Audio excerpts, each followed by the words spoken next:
Hello everyone, स्वागत करता हूं आप सभी का आपके अपने यूट्यूब चैनल विज्ञानशाला पे, जहां हम देते हैं आपके सपनों को नई ऊंचाई और नया आकार। जी हां, जैसा कि आप देख पा रहे हैं, आज का हमारा टॉपिक है instruments, inventions, discoveries, SI unit and their conversion series. जी हां, इस सीरीज में हम डेली पढ़ने वाले हैं 10 instruments, 10 inventions, 5 discoveries, 5 SI units and 5 SI unit conversion.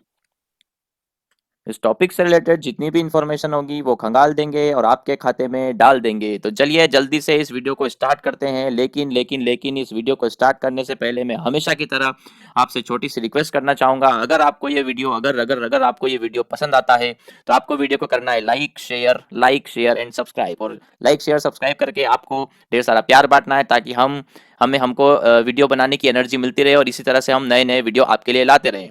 तो चलिए बिना देरी के इस सेशन को स्टार्ट करते हैं। ये हो गया आपका सेशन स्टार्ट।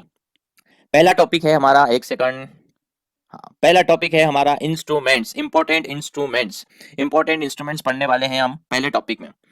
यहाँ पर पूछता है आपसे कि ये इंस्ट्रूमेंट जो है ये किस काम का है। इंस्ट्रूमेंट का नाम दे देगा और आपको उसका काम पूछेगा, वो क्या मेजर करता है, वो किस काम आता है। या फिर उल्टा भी होता है, क्वेश्चन में पूछ लेता है उसका काम और बोल देता है इनमें से कौन सा इंस्ट्रूमेंट ये काम करता है। तो चलिए स्टार्ट करते हैं। पहला है आपका एल्टीमीटर। एल्टीमीटर ये क्या काम करता है आप बताएंगे। ये एल्टीट्यूड मेजर करता है, ये मेजर करता है एल्टीट्यूड। एल्टीट्यूड क्या होता है ऐसे समझते हैं। मान लो कि ये है आपका सी। यहाँ से स्टार्ट हो गई आपकी लैंड, है ना। इस लैंड पे कहीं जाके आपका बना हुआ है घर। अब आप जानना चाहते हैं कि इस सी लेवल से आपके घर की कितनी ऊंचाई है। तो आपको जिस इंस्ट्रूमेंट की मदद लेनी पड़ेगी उसका नाम है एल्टीमीटर। इस ऊंचाई को, इस हाइट को ही कहते हैं एल्टीट्यूड। एल्टीट्यूड, इसके बहुत सारे एप्लीकेशन होते हैं, हर जगह पर एल्टीट्यूड का एप्लीकेशन होता है। आपने रेलवे स्टेशन पर भी देखा होगा, सी लेवल हाइट, उसी को कहते हैं एल्टीट्यूड। एल्टीट्यूड मेजर करने के काम में आता है एल्टीमीटर। एल्टीमीटर। इसके अलावा आप नेक्स्ट पे चलते हैं। नेक्स्ट है एमीटर। एमीटर का काम क्या होता है। एमीटर जो है इलेक्ट्रिक करंट को मेजर करने का काम करता है। इलेक्ट्रिक करंट, ठीक है, इलेक्ट्रिक करंट। ये देखो अमीटर, आपने कई जगह पर देखा भी होगा, कई शॉप पर इस तरह से रखा होता है एमीटर, जो कि क्या करता है, इलेक्ट्रिक करंट को मेजर करता है। नेक्स्ट है आपका एनीमोमीटर। एनीमो का मतलब होता है विंड। विंड, है ना। विंड, अब विंड में क्या मेजर करेंगे। विंड चलती है, हवा चलती है, तो किसी वेलोसिटी से चलती होगी तो हम करते हैं वेलोसिटी। इसके अलावा विंड से लगने वाला फोर्स, इसके अलावा डायरेक्शन, किसकी डायरेक्शन, विंड की डायरेक्शन, किस डायरेक्शन में चल रही है हवा, क्यों चलती है पवन। तो एनीमोमीटर का यूज करते हैं विंड की वेलोसिटी, फोर्स और डायरेक्शन पता करने में। नेक्स्ट है आपका ऑडियोमीटर। ऑडियोमीटर, ऑडियो से ही पता चल रहा है, नाम से ही पता चल रहा है इसका काम। क्या काम है इसका। इसका काम है साउंड को मेजर करना। तो आपसे पूछे साउंड को मेजर करने के लिए इनमें से क्या इस्तेमाल किया जाता है, उसमें से एक ऑप्शन होगा ऑडियोमीटर, आपको बताना है उसका आंसर।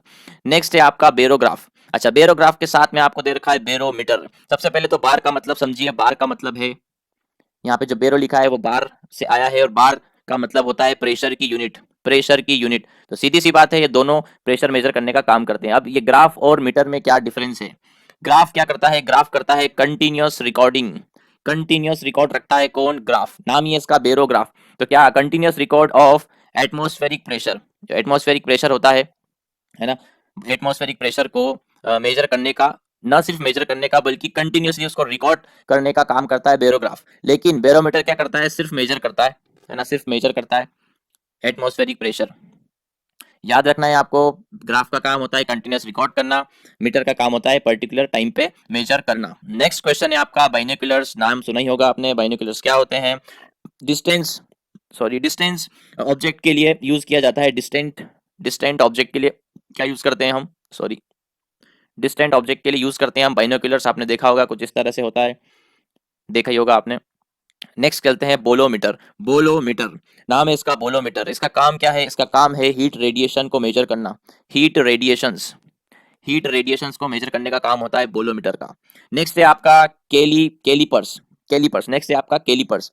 कैलीपर्स का काम क्या होता है, inner inner and outside, inner and outer, ऐसा कहेंगे, inner and outer diameter, diameter of tube, inner and outer diameter of tube. ये देख पा रहे हो आप कैलीपर, इस तरह से आपने देखा होगा किसी ट्यूब का इनर डाया जो कि ये है और आउटर डाया जो कि ये है, इसको मेजर करने का काम करता है ये कैलीपर्स। नेक्स्ट है आपका कैलोरीमीटर। कैलोरीमीटर नाम से ही पता चल रहा है ये क्या करेगा, कि क्या करता है, ये क्वांटिटी ऑफ हीट को मेजर करता है। Quantities of heat, quantities of heat को मेजर करने का काम करता है कैलोरीमीटर। आपको यहाँ पे डायग्राम में दिख रहा होगा, इस तरह का कुछ कैलोरीमीटर होता है। ये थे हमारे इंपॉर्टेंट इंस्ट्रूमेंट्स। अब चलते हैं हम नेक्स्ट टॉपिक पे। नेक्स्ट टॉपिक है हमारा इंपॉर्टेंट इन्वेंशंस। अब इंस्ट्रूमेंट में तो इस तरह का क्वेश्चन था कि क्या काम है किस इंस्ट्रूमेंट का, लेकिन इन्वेंशंस में क्वेश्चंस आते हैं कुछ इस तरह से कि भैया ये इन्वेंशन किसने दिया है ना, इन्वेंटर का नाम पूछा जाता है या फिर इन्वेंटर का नाम पूछा जाता है, इन्वेंटर का। पहला है इसमें एडिंग मशीन। एडिंग मशीन क्या होती है, आपको नाम से पता लग रहा होगा। एड यानी कि कैलकुलेशंस करने का काम करती है, जैसा कि आप फोटो में देख रहे हैं। पुराने जमाने में इस तरह की मशीन यूज हुआ करती थी, जिसको कहते हैं एडिंग मशीन। एडिंग मशीन किसने दी है, ये क्वेश्चन पूछता है, आपको बताना है। एडिंग मशीन दी है पास्कल ने। पास्कल जी ने क्या दी है, एडिंग मशीन। सेकंड आता है आपका एरोप्लेन। एरोप्लेन सभी जानते हैं क्या होता है। एरोप्लेन के इन्वेंटर कौन है, आप बताएंगे, राइट ब्रदर्स। राइट ब्रदर्स जो है वो हैं आपके एरोप्लेन के इन्वेंटर। नेक्स्ट पूछता है आपसे बलून। बलून आपने देखा ही होगा, तो बलून के इन्वेंटर कौन है, आप बताएंगे, Jacques and Joseph. Jacques Jacques and Joseph and Joseph Jacques and Joseph Montgolfier. Montgolfier. अगर आपको वीडियो स्लो लग रहा है तो आप स्पीड बढ़ा सकते हैं, ऑप्शन होता है स्पीड बढ़ाने का, स्पीड बढ़ा के वीडियो देख सकते हैं। नेक्स्ट क्वेश्चन है ball point pen. Ball point pen किसने बनाया, ऐसा पूछा जाता है। आप बताएंगे बॉल पॉइंट पेन बनाया है सी बीरो ने। सी बायरो, एक्चुअली सी बायरो, क्या कहेंगे, सी बायरो ने बनाया है बॉल पॉइंट पेन। नेक्स्ट है आपका बैरोमीटर। बैरोमीटर वही बैरोमीटर जिससे एटमॉस्फेरिक प्रेशर मेजर करते हैं, अभी देखा तो वो किसने बनाया है, आप बताएंगे, वो बनाया है ई टोरिसेली। ई टोरी टोरिसेली ई टोरिसेली ई टोरिसेली ने बैरोमीटर बनाया है। और जो टोर की यूनिट आई है, टोर टोर जो कि प्रेशर की यूनिट है, वो भी इन्हीं के नाम पे आई है। तो एक टोर इक्वल टू होता है 1 mm of H G. 1 mm of H G. इसके अलावा अगर आप बात करें 1 एटमॉस्फेरिक प्रेशर की, तो 1 एटमॉस्फेरिक प्रेशर होता है 760 टोर। 760 टोर, क्योंकि 1 एटमॉस्फेरिक प्रेशर में ही होते हैं 760 mm ऑफ एच जी। ये हो गया बैरोमीटर, जो कि टोरिसेली ने बनाया। टोर के नाम पे ही टोरिसेली के नाम पे ही टोर प्रेशर की यूनिट बनी। नेक्स्ट है आपका बाइसिकल। बाइसिकल किसने इन्वेंट की है, आप बताएंगे, उनका नाम है के मैकमिलन। के मैकमिलन इन्होंने की है बाइसिकल। बाइसिकल का इन्वेंशन किया है के मैकमिलन ने। मैक है ये, मैक। नेक्स्ट है आपका बाइसिकल टायर। बाइसिकल टायर किसने बनाया, मतलब किसने इन्वेंट किया, आप बताएंगे, जे बी डनलप। नेक्स्ट है आपका, फिर से आ गया है कैलकुलेटिंग मशीन। वही चीज है, एडिंग मशीन। कैलकुलेटिंग मशीन किसने दी है, पास्कल ने दी है, आप बताएंगे, पास्कल ने दी है। फिर बोलता है सेंटीग्रेड स्केल। सेंटीग्रेड स्केल किसने दी है, सेंटीग्रेड स्केल दी है ए सेल्सियस ने। सेंटीग्रेड स्केल यानी कि टेम्परेचर मेजर करने की एक स्केल है ना। टेम्परेचर मेजर करते हैं डिग्री सेंटीग्रेड में या फिर डिग्री सेल्सियस ने, तो किसने दी है, वो डिग्री सेल्सियस ने दी है। ये थे आपके important inventions and their inventors. ये तो थे इन्वेंशंस, और जो हमने पढ़े वो है इन्वेंटर्स। अब नेक्स्ट टॉपिक पे चलते हैं। नेक्स्ट टॉपिक है आपका डिस्कवरीज। देखिए, अभी आपने देखा कि इन्वेंशंस, और फिर अब आप देख रहे हैं डिस्कवरीज। आपको इसमें डिफरेंस पता होना चाहिए। इन्वेंशंस वो चीजें होती है जो एग्जिस्ट करती नहीं थी और किसी ने आके, है ना, नई चीज बना दी। जैसा कि आपने देखा अभी, आपका एरोप्लेन हो गया, बलून हो गया, इस तरह की चीजें पहले हुआ नहीं करती थी, किसी ने उसको बनाया है, इसलिए उनको बोलते हैं इन्वेंशंस। डिस्कवरीज क्या चीज होती है, डिस्कवरी होती है ऑलरेडी एग्जिस्टिंग थिंग्स को बताना, है ना। ऑलरेडी जो एग्जिस्टिंग चीजें हैं उनको लोगों को बताना, जो लोगों को नहीं पता था अब उनको बता दिया गया है, तो वो डिस्कवरर कहलाते हैं। जैसे कि आप देख रहे हैं यहाँ पे एटम जो है पहले से एग्जिस्ट करता था, लेकिन इसके बारे में ढूंढ के किसी ने बताया, तब जाके इसकी डिस्कवरी हुई, है ना, लोगों को पता लगा। तो अब चलते हैं डिस्कवरी पे। डिस्कवरी सबसे पहला आता है आपका लॉ ऑफ मोशन। नाम सुना ही होगा आपने लॉ ऑफ मोशन का। लॉ ऑफ मोशंस, तो पूछता है कि किसने दिए थे लॉ ऑफ मोशंस, है ना। लॉ ऑफ मोशंस आप बताएंगे न्यूटन ने दिए थे, सभी को पता है। एक सेकंड, लॉ ऑफ मोशन दिए थे न्यूटन ने। नेक्स्ट है आपका law of electrostatic attraction. Law of electrostatic attraction, ये किसने दिया था, ये दिया था कूलम ने। ये किसने दिया था, ये कूलम ने दिया था। कूलम ने बोला था कि दो चार्ज के बीच में लगने वाला जो फोर्स होता है वो डायरेक्टली प्रोपोर्शनल होता है चार्ज के प्रोडक्ट के, और इनवर्सली प्रोपोर्शनल होता है उनकी डिस्टेंस के स्क्वायर के। इतना नहीं जाना है, आपको पता होना चाहिए, बस कूलम ने दिया था law of electrostatic attraction. Next है आपका एटम। एटम के डिस्कवरर कौन है, पता होना ही चाहिए, ये है जॉन डाल्टन। नेक्स्ट है आपका फोटोग्राफी ऑन मेटल। इसके डिस्कवरर कौन है, जे निप्सी।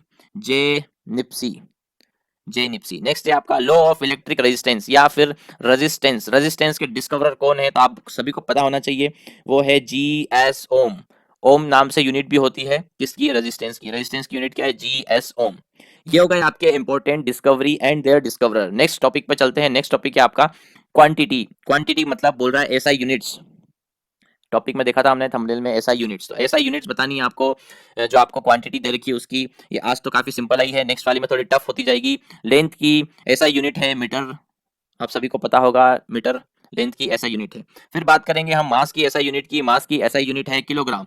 मास की ऐसा यूनिट है किलोग्राम। नेक्स्ट बात करते हैं टाइम की। टाइम की ऐसा यूनिट है सेकंड। नेक्स्ट बात करते हैं वर्क एंड एनर्जी की। वर्क एंड एनर्जी की ऐसा यूनिट हो जाएगी आपकी जूल। सभी को पता होना चाहिए जूल। ये हो गए आपके इंपॉर्टेंट ऐसा यूनिट्स। आज 4 ही है, नेक्स्ट में 5 आएगी। डेली डेली अच्छी आएगी और अच्छे लेवल की आएगी। ये तो बहुत आसान थी, लेकिन आपको इजी लेवल पता होना ही चाहिए। नेक्स्ट क्वेश्चन, नेक्स्ट टॉपिक पे चलते हैं। नेक्स्ट टॉपिक है कन्वर्जन, है ना। आप कन्वर्जन, कई बार कन्वर्जन भी आता है एग्जाम में। कन्वर्जन किस तरह से आता है, एक इंच में कितने सेंटीमीटर होते हैं, एक इंच में कितने सेंटीमीटर होते हैं, इस तरह से पूछता है। आप बताएंगे एक इंच में 2.54 सेंटीमीटर होते हैं, है ना। एक इंच में कितने सेंटीमीटर, 2.54 सेंटीमीटर। पूछेगा एक फीट में कितने मीटर होते हैं, आप बताएंगे 0.3 मीटर। 0.33 मीटर एक फीट में होते हैं, 0.3 मीटर। नेक्स्ट है आपका एक यार्ड। यार्ड में बोलता है कि एक यार्ड में कितने मीटर होते हैं, आप बताएंगे 0.91 मीटर। 0.91 मीटर। यार्ड जो कि लेंथ की यूनिट है वो मीटर में पूछता है, बताएंगे आप 0.91 मीटर। नेक्स्ट है आपका 1 माइल। 1 माइल में कितने किलोमीटर होते हैं, आप बताएंगे 1.6 तो किलोमीटर। और अगर हमको बताना है मीटर में तो आप बताएंगे 1600 मीटर्स। 1600 मीटर्स की रेस होती है ना। कहीं गवर्नमेंट एग्जाम्स में जो फिजिकल होता है वहाँ पे 1600 मीटर्स की रेस होती है। वो इसलिए होती है क्योंकि वो होता है किसके बराबर, 1 माइल के बराबर। आज का हमारा इतना टॉपिक खत्म हुआ है, जिसमें हमने पढ़े instruments, inventions, discoveries, SI units and their conversion. ये था पार्ट 1। नेक्स्ट पे चलेंगे पार्ट 2 पे। नेक्स्ट वीडियो में हमारे साथ बने रहना। इसी तरह की इन्फॉर्मेशन, आपको नई नई इन्फॉर्मेशन पता लगती रहेगी। पूरी सीरीज में बने रहना, तभी आपको इसका बेनिफिट होगा। और जाने से पहले मैं रिक्वेस्ट करना चाहूंगा, अगर आपको वीडियो अच्छा लगा है तो लाइक करें, शेयर करें, सब्सक्राइब करें और ढेर सारा प्यार बांटें। बहुत बहुत धन्यवाद।